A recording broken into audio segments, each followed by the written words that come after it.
తిను. పెద్దనాన్న కొడతారు. తిను. అది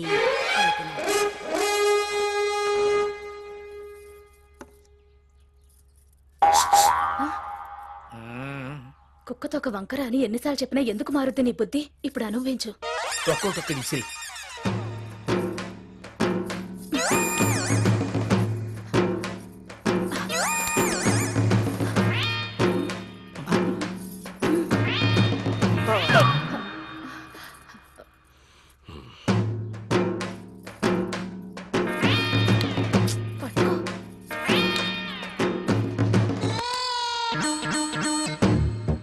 అప్పుడేమో వద్దురా మగడా అంటే మాట వినకుండా ఉన్న ఆస్తంతా ప్యాకెట్లో తగలెట్టావు.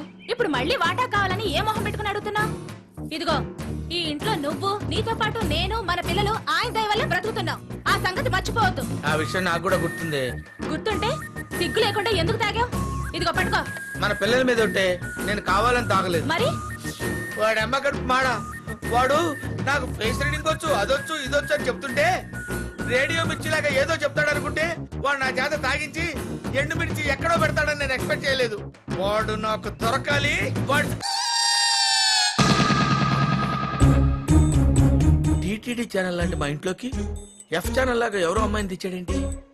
వీడిని వదిలిపెట్టకూడదు. వసే విజ్జి, ఇదొకటి చేతిలో పెట్టి ఊపుకుంటూ వెళ్ళిపోద్ది. అసలు టైంలో ఉండదు. అరే గుండు, ఇలా రారా. వస్తున్నా. ఇలా రా. ఏంటి నువ్వు చెప్పింది నిజమేరా? వాడు ఇంకొక అమ్మాయిని తెచ్చుకున్నాడు. ఎవడు తెచ్చుకున్నాడు? అదేరా ఆ సీనుగాడు. నన్ను కుట్టేవేంట్రా? లేకపోతే అతను ఎవరు అనుకుంటున్నావు? ఈ ఇంటి పెద్ద శ్రీ శ్రీ శ్రీ శ్రీనివాసరావు గారు. అంటే మన పెద్దన్నయ్యకి కావలసిన వాడు. ఎంత కావలసిన వాడు అంటే అంత కావలసిన వాడు. అలాంటి విఐపిని పట్టుకొని చీప్ గా అనుమానిస్తావా? నేను ఒప్పుకోను. అది కాదురా, అటు చూడు. నేను ఎటు చూడను. ఇంకోసారి ఆ కుర్రాన్ని అనుమానిస్తే తాట తీస్తా.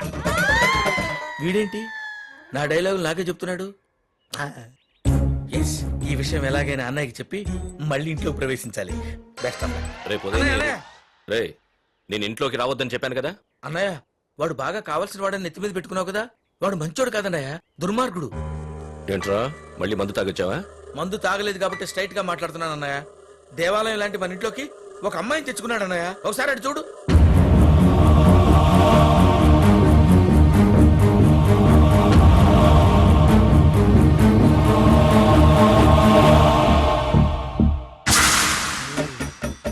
మన అమ్మాయి.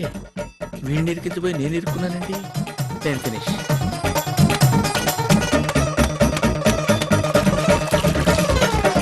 ఇంకోసారి మళ్ళీ ఇంట్లో కనిపించావంటే చీరేస్తా.